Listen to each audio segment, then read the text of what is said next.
Farida Lailina ya, dari kelas 101. Aku mau menceritakan salah satu novel yang baru aja aku tamatin nih.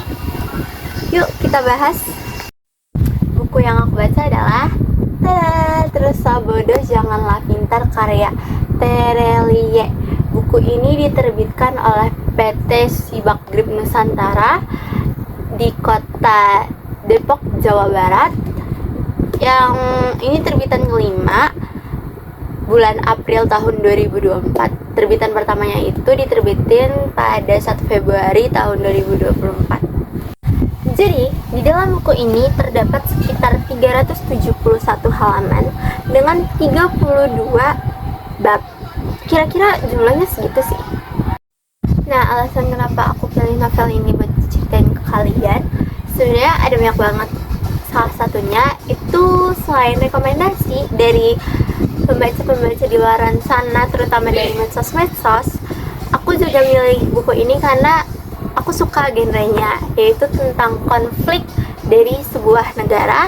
Terus menurut aku ada manfaatnya sih di dalam buku ini, menceritakan dan memberitahu ke kalian tentang beberapa pelajaran yang bisa kita ambil di dalamnya. Oke, cerita ini menceritakan sebuah perusahaan PT Minerals and Mining, perusahaan tambang yang dimana menurut masyarakat perusahaan ini tuh memiliki banyak banget problemnya.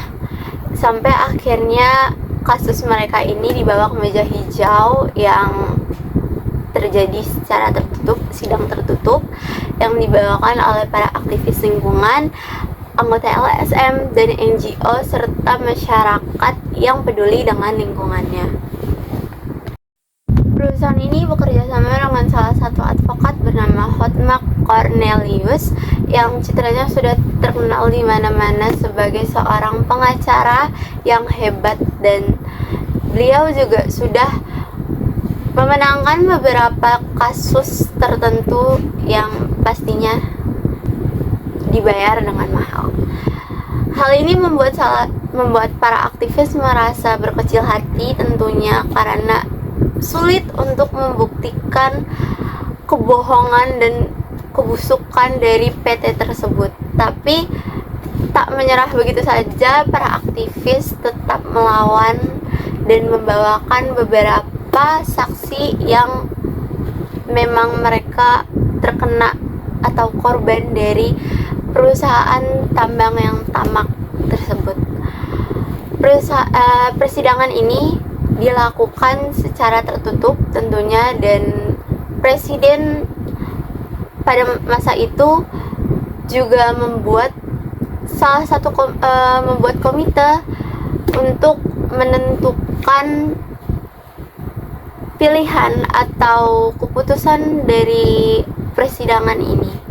Komite ini dibentuk 7 orang, yang dimana 3 dari perusahaan ini merekomendasikan dan 3 para aktivis yang merekomendasikan dan 1 pemerintah yang merekomendasikan. Para aktivis juga membawa beberapa saksi yang ahli dalam bidang kelingkungan tersebut, seperti ahli burung ornologi, terus ahli geologi terkenal yang bahkan dia sudah membuat banyak sekali artikel-artikel terkenal. Terus mereka juga membawakan saksi dari mantan pekerja di perusahaan tambang tersebut. Dan di sini Terelie juga menceritakan kalau misalkan para aktivis tersebut juga memiliki masa-masa kelam yang berkaitan dengan kerusakan lingkungan, seperti wartawan Ibu Sri yang hebatnya dulu menjadi salah satu wartawan yang berani untuk mengungkap kasus perusahaan tambang ini yang memakan korban jiwa, yang saksinya adalah Pak Ahmad, saksi kunci pertama mereka.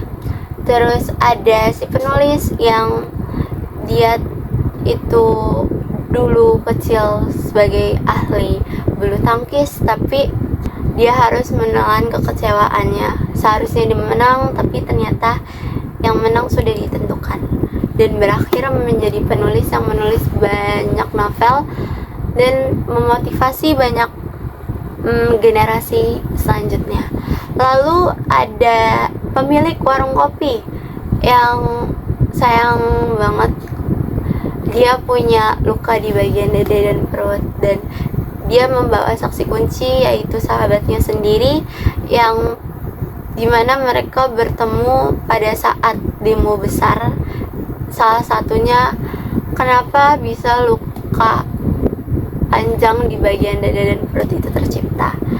Lalu Terelia juga menceritakan sosok Bacok, di mana Bacok ini tuh bekerja sama dengan perusahaan PT Minerals and Mining milik Tuan Liem tentunya, di mana Bacok ini dulu itu adalah anak yang sederhana dari keluarga sederhana, dan dulu kakak-kakaknya juga harus putus sekolah untuk menghidupi keluarga mereka, dan akhirnya Bacok memilih untuk bersekolah militer dan menjadi salah satu anggota militer kesayangan di sana, bahkan sampai ia menjabat sampai menteri sekarang. Terelia juga menceritakan tentang sosok dua aktivis yang menjadi saudara penggugat, yang dimana mereka berdua itu adalah sesosok mahasiswa yang menempuh jurusan hukum tentunya. Mereka berdua ini adalah sahabat, yang dimana mereka dulu kecil itu hidup di lingkungan sederhana, tinggal di gang kecil dan saling berbagi satu sama lain, sampai akhirnya mereka harus pindah dari gang tersebut karena ada pembangunan dari pemerintah yang bilangnya itu milik negara, sampai akhirnya masyarakat menolak dan terjadilah suatu pembakaran besar yang sampai akhirnya mereka memilih untuk pindah dari gang tersebut. Persidangan berjalan secara lancar, yang dimana para saksi benar-benar memberikan kesaksian mereka secara jujur, dan tergugat juga memberikan sebuah kesaksian untuk mengelak kesaksian dari saudara penggugat. Sampai akhirnya pada waktu yang sudah ditentukan bahwa keputusan sidang ini akan diumumkan secara terbuka, yang dimana hasil voting dari komite menunjukkan 6 orang setuju untuk membiarkan atau menyetujui perusahaan ini terus beroperasi, dan 1 orang menolak perusahaan ini untuk beroperasi. Tentu saja hal ini membuat masyarakat sangat kecewa pada komite, dan para aktivis juga seperti itu. Tapi Bu Sri selalu mengatakan untuk apapun yang terjadi, kita harus menerima keputusan komite. Dan di sini Terelia juga menceritakan sosok ketua komite yang dipilih oleh pemerintah, yang ternyata beliau adalah sosok anak angkat dari seorang perwira, yang dimana dulu itu Tuku namanya. Tuku tinggal di sebuah tempat yang asri, indah, dan hidup sederhana dan tradisional bersama ibu dan adik-adiknya. Sampai suatu saat datanglah penduduk asing yang akan merusak wilayah mereka, kampung mereka dengan perusahaan tambangnya, dan akhirnya masyarakat menolak untuk bekerja sama dengan para pendatang baru, dan di sana Tuku harus kehilangan kedua orang tuanya dan kedua adiknya. Sampai suatu saat Tuku berjalan sendirian dan pergi menghampiri para tentara dan mengaku kalau misalnya keluarga mereka telah dirampok, dan Tuku memiliki nama samaran, yaitu bukan nama asli dia sendiri, tapi nama salah satu orang yang ada di seberang kampungnya.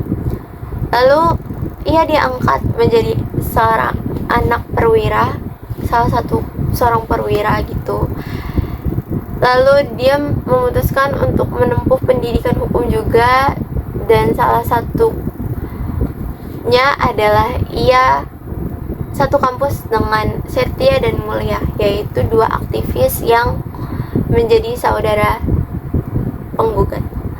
Lalu mereka bekerja sama, tapi mereka memutuskan untuk tidak berkomunikasi secara langsung. Mereka saling berkomunikasi di video game.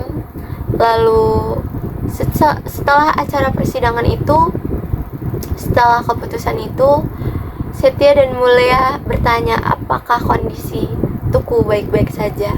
Tapi di sana Tuku bilang dia baik-baik saja dan akan berbuat merestart ulang permainan yang sedang mereka lakukan. Di situ Setia dan Mulia tentu bingung apa yang dimaksud. Dan setelah melihat pukul berapa saat itu, mereka terlihat panik karena akan ada acara seremoni di Istana Negara. Di lain sisi, Tuku sudah siap dengan bahan peledak yang ia bawa di kopernya. Setelah masuk ke Istana Negara, dengan amannya ia membawa koper tersebut. Lalu Tuku juga disapa oleh beberapa orang-orang besar tentunya yang ada di dalam Istana Negara. Bahkan ia juga bertemu dengan presiden tentunya. Ia taruh koper tersebut di meja presiden. Ia melantunkan lagu Doda Ido atau Doda Idi.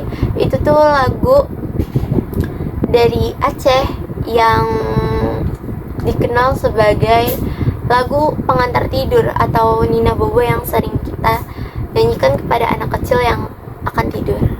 Setelah itu Tuku bilang kalau misalkan Ibu, kita akan bertemu kembali. Lalu di situ ceritanya selesai dan tamat.